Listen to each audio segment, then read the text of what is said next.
So, ladies and gentlemen, welcome to our video of Mars in the 8th house in the sign of Sagittarius for Taurus Ascendant people. As in, what happens when Mars is in the 8th house in Sagittarius while it rules the 7th house of marriage, relationships, partnerships, business, acceleration in life, and then 12th house of foreign lands, expenses, meditation, gurus, ashram, bed pleasures. So that's what we're going to discuss today. And as always, if you do not know if you have this particular Mars, what sign it's in, what nakshatra it's in, along with all your astrological details, for that, check out the links here. Check out my full astrological report, including my books, consultations, and link to my academy, Vedic Astrology Academy, where you will find my KRS vlogs, where I'm currently uploading a series on horoscope matching. So, Mars in the 8th house in Sagittarius. The first thing you see with this particular Mars is that this is an individual, regardless of how the relationship is. But if you have elder sibling, you will have dispute with them related to inheritance. Number one. Number two, this is also the placement where a person gains through not only insurance, but inheritance, wills, and estates. And especially one will make their money secretly after marriage. So after marriage, what could be like secret money? Meaning, like you can do investments, you can do some business, you will not tell other people that you're doing it. And especially because this particular placement causes Virparit Raj Yoga, meaning the reversal of fortune, shows especially when the individual goes to either foreign lands, okay, or especially after a certain event, especially in the spouse's family, the person starts to gain wealth, attain wealth. And again, exactly what that is, that depends upon the placement of not only Mars in the 8th, but also in the Navamsha. So I will not say that because it can become a little bit complicated.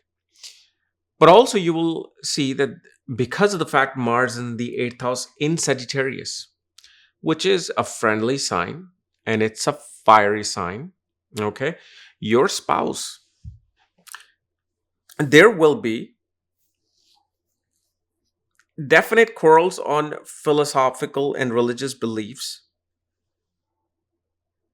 in the actual life of the marriage, the coordinal relationship of the marriage. And it'll be the spouse who wants to dictate certain beliefs that should be executed, that should be followed. And, this is one of the things that I will discuss at one point in my horoscope matching thing on KRS vlogs, where, the especially the religious and political belief system between two people is one of the strongest bricks of the foundation of marriage. If the belief is completely separate, things have a hard time working out. But if there's that one path, even if there's many ups and downs, a person, they go through it and they steer through all kinds of issues in their life. Actually, this is a particular position that causes especially issues with the younger sibling after marriage. Again, will be either due to family wealth, family assets, some hidden secrets. And the other thing we also see is that you will also have disputes with the spouse's family. Because again, you got to understand, Mars is in a fiery sign. Okay. And Sagittarius, okay, along with Taurus and Leo, becomes a very political sign. It's a very strong geopolitical sign. So one will have the tendency to engage in family politics, deal in family politics, even in-laws politics.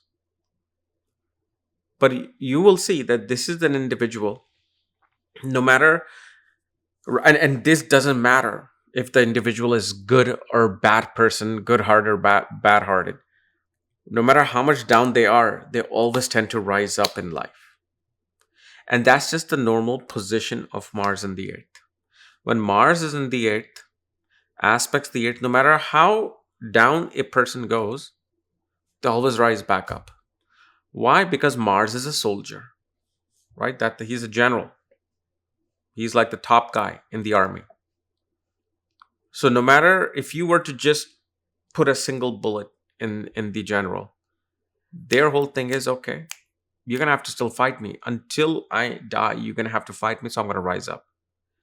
Oh, you're just punching me. Oh, okay. Yeah, like that's going to bring me down. So they become, this stubborn warrior in a way that no matter how much you put that soldier, that fighter down, they're going to get back up because that is their dharma. See, that's the dharma of Mars, is to never back down from a battle or fight. And to, no matter how bad the injury is, how bad the pain is, rise up again. And especially also, you will see with the Mars in the 8th house, there will be, and you will not find this in Western countries so much. In India, yes, where you will have some issue with the neighbor, fight with the neighbor over leaking of water. Leaking of, the tank that is on the roof. I don't know if you guys still have those in modern big cities, but there will be leak and there will be fight with them over water. Over some division of water or cut in the water tank that will leak. So yeah, on one hand, one has to deal with these battles. Okay. And on the other hand, one has the ability to rise up no matter how down they are. And one will even fight to get their piece of the pie of the inheritance. But I always tell people when they get this and they're like, I feel like I deserve this, and, my other siblings are trying to take this thing from me. I'm like, listen, you can be a billionaire. You can hire a law firm to go after your family for this inheritance. If it's not written in your chart to get a certain inheritance, you will not get it. And you will keep fighting.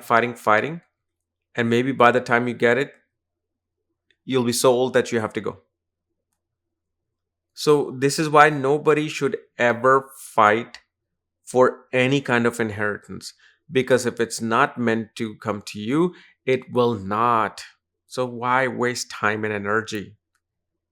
And why do you want to go for inheritance? You should be able to do something on your own and make your own money, get your own land, get your own assets and wealth. Why are you trying to get assets and wealth of some other individual who are you just have this karmic tie with for this life? I never got that. Like for me, probably because I didn't grow up with so much money. For me, I knew I wasn't going to get anything. So, even when my father passed away, I'm like, okay, there's nothing. We're living in an apartment. Actually, we moved into a house, but that's the thing. That's the advantage. Good thing about growing poor, growing with little money. You don't expect these things. But those who would realize, oh my God, there's all this, and this, the temptation comes in, the greed comes in. And that's what you have to let go. You have to become proud that, you know what, I don't need all this. I'm going to do it on my own. Okay. So anyway, guys, this was my analysis of Mars in the 8th house for Taurus Ascendant people. If you're new to my channel, subscribe below. If you want to know where your Mars is placed, all your astrological details for that, check out the links here. Otherwise, we'll see you tomorrow. Bye-bye.